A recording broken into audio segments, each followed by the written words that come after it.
I want to tell you about the worst day I've had in months and why it might have been the best thing that could have happened. My name is Andrea Wynn.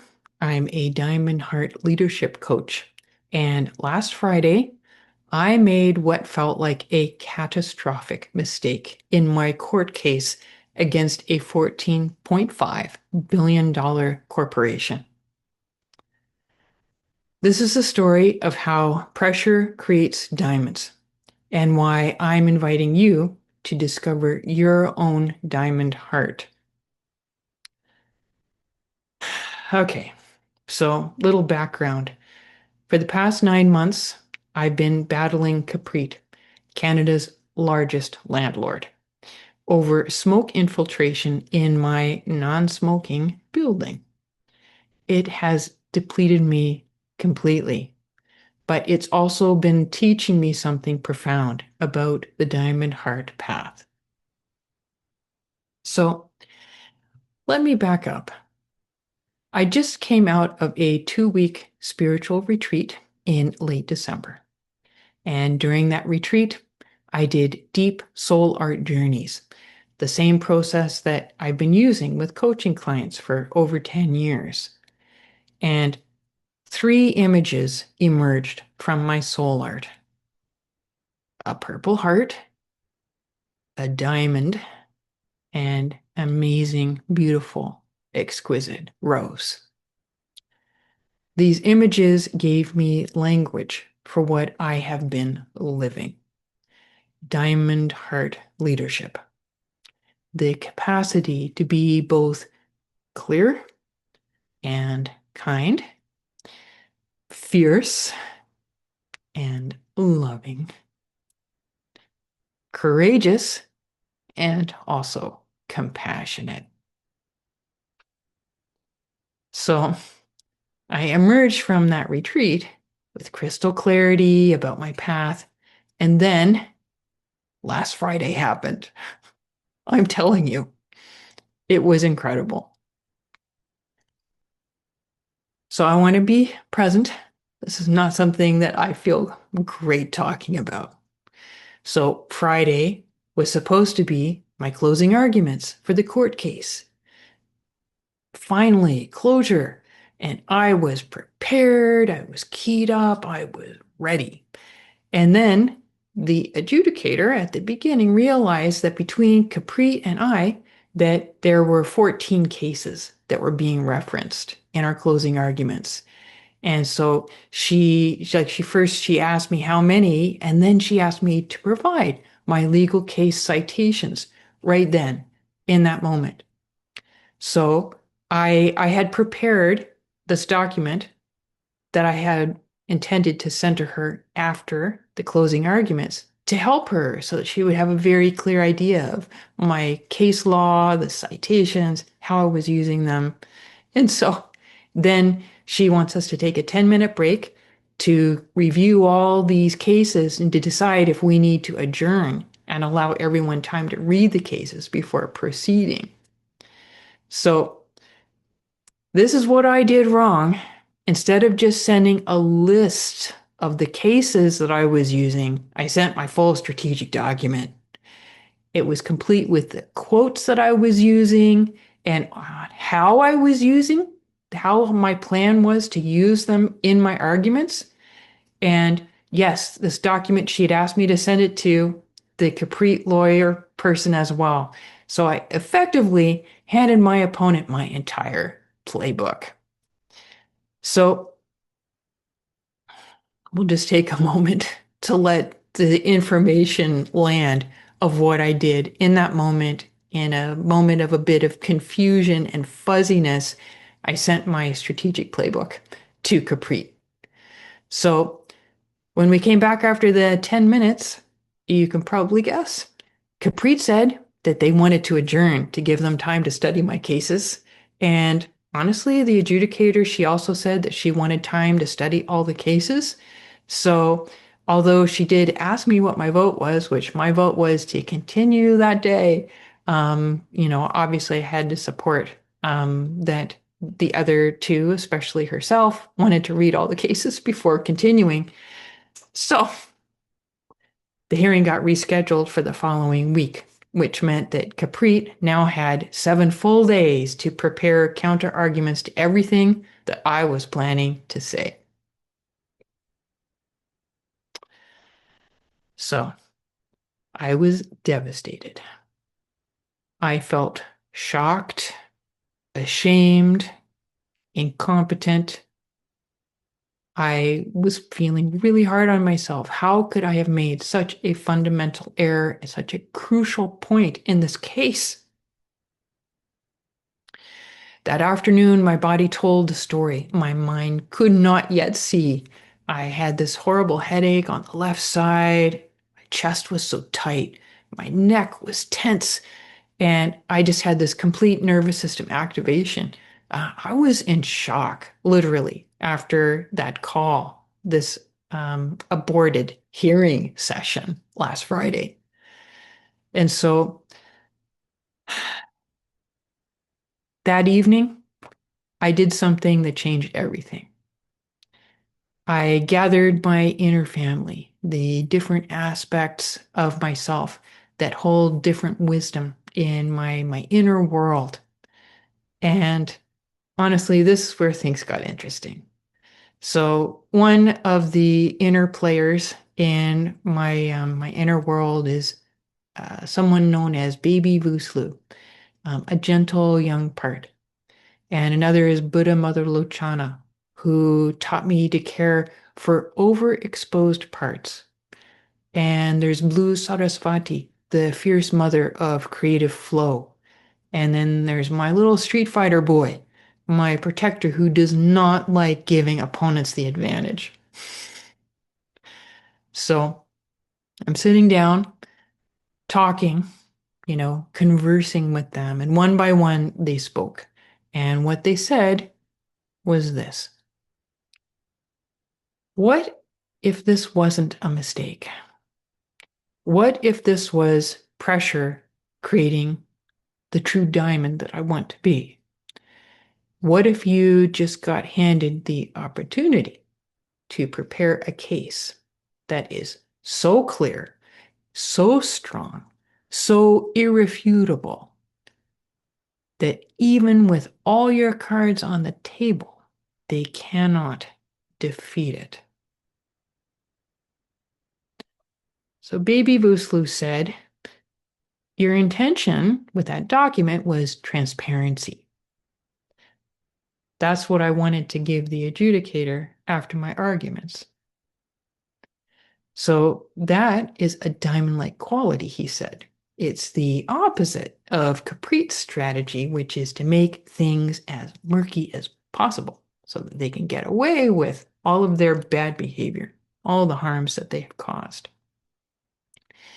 And so Blue Sarasvati said, you are being forged in the fire. You have been assessed. You are worthy. You are the gem who will now become the diamond of the first water.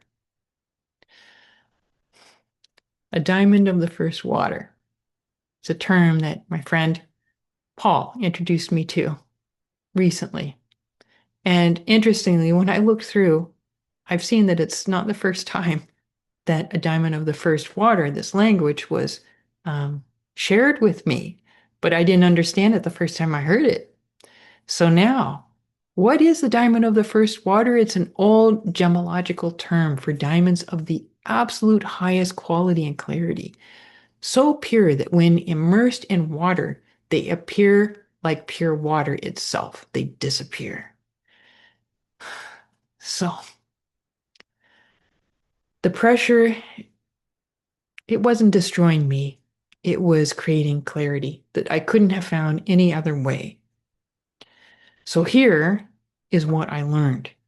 That the diamond heart path, it is not about avoiding pressure. It's about allowing pressure. Really, it's kind of like the skill of allowing it in the right way, allowing the pressure to reveal what's true, what's really true. And it's about getting clear about the essence of who you are and welcoming the life lessons that bring you out. So when I looked at what happened with Diamond Clarity, I saw that mistake. It forced me to strengthen my arguments beyond what I would have done otherwise. And this delay gave the adjudicator, an exceptional, fair-minded woman, time to thoroughly review my case law. And she will be ready to really receive my closing arguments. And this transparency actually demonstrated integrity that Capri, frankly, could never match. And so, as they bring on their best arguments against everything that I shared from my playbook, I have upped the strength of my closing arguments to defend well against everything that they're going to bring my way. And my inner Street Fighter boy, that part that wanted to win, even he began to see. He said, maybe this was orchestrated by our powerful spiritual guides. Maybe this is our ultimate greatest win. We would not have had this win if I had not have made that mistake. So I'm telling you this story because I believe that you may be facing your own pressure right now. Maybe it's not a court case, but something that is asking you to become more clear, more fierce, more tender, also more you. This diamond heart path, it says, don't run from the pressure. Let it form you into a diamond. I hope that that is helpful. So this is why I am hosting a free soul art workshop on January 20th. It's called Powerfully Envision Your 2026. Discover your soul gifts and bring them into the world. So in 90 minutes, I'm going to guide you through your own soul art process, process I used in my retreat, and the process that revealed the purple heart, the diamond, and the rose, and the process that's helping me to see this court case as a teacher rather than a torment. So in this workshop, you will have the chance to discover your own unique soul gifts, what only you can bring to the world. And also, who specifically needs what you have to offer. I'll also guide you to bring your gifts forward with clarity and compassion. You're going to be able to discover your own version of the diamond heart. So this is not about theory.